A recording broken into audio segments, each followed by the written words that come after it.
Hello, my name is Mordecai Arthur, and in this presentation, I'll be covering my final visualization project and the relationship between socioeconomic conditions and health outcomes in Sub-Saharan Africa from 2001 to 2018. Well, the main problem my project addresses is understanding why health outcomes in Sub-Saharan Africa vary so widely across countries and over time. I mean, some countries have made progress, like in life expectancy and reducing child mortality, while others still continue to face significant challenges, such as high infant mortality and undernourishment. So, my project just really investigates how socioeconomic factors, specifically GDP per capita, government health spending, and schooling years relate to key health problems and outcomes like life expectancy and child mortality.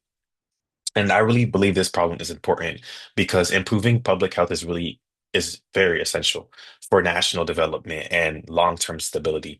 And health outcomes influence economic growth, education, and overall quality of life. However, these relationships are very complex. I mean, economic and social indicators often change at different rates, and raw numbers alone don't really reveal the clear patterns as what a data visualization tool would do. And and the data visualization would just allow us to uncover these hidden trends and better understand what drives public health disparities across the region. So to explore this problem, I created two data sets in CSV format. One containing health exploratory um data analysis using histograms, as a histogram you see here, and scatter plots to understand distributions and the initial trends. So first of all, my first visualization, these are my hypotheses. So this hypothesis just displays average GDP per capita on the x-axis right here, and average life expectancy on the y-axis. And there's a clear positive trend. Countries with higher GDP generally have higher life expectancy. So this really supports hypothesis one, which is higher GDP per capita leads to higher expectancy. Let's move on to hypothesis two. So hypothesis two is higher government health expenditure is associated with lower infant mortality. So what hypothesis two really shows right here is how it really compares health expenditure as a percentage of GDP to um infant mortality.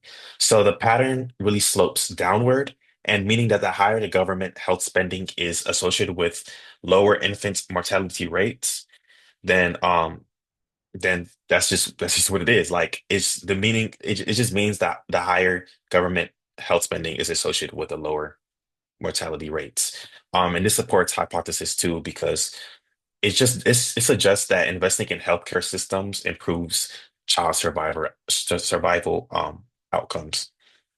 Lastly, we have hypothesis three.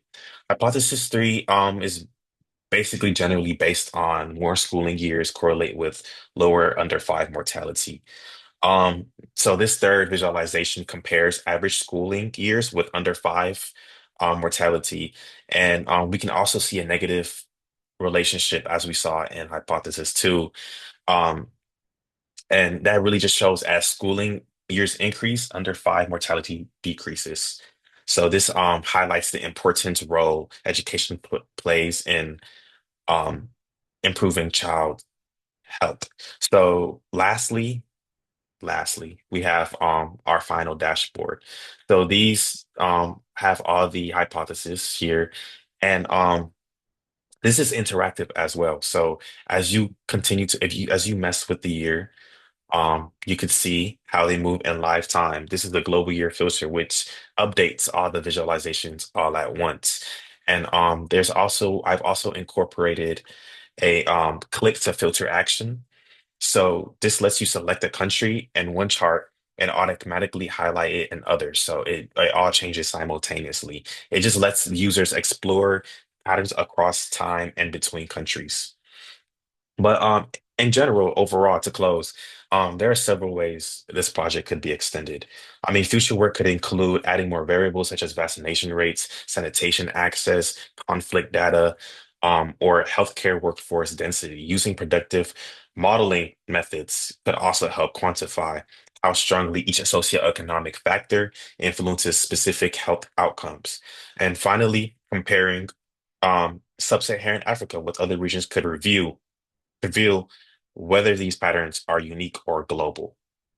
Yeah, so the project just demonstrates how socioeconomic conditions strongly influence health outcomes in sub-Saharan Africa.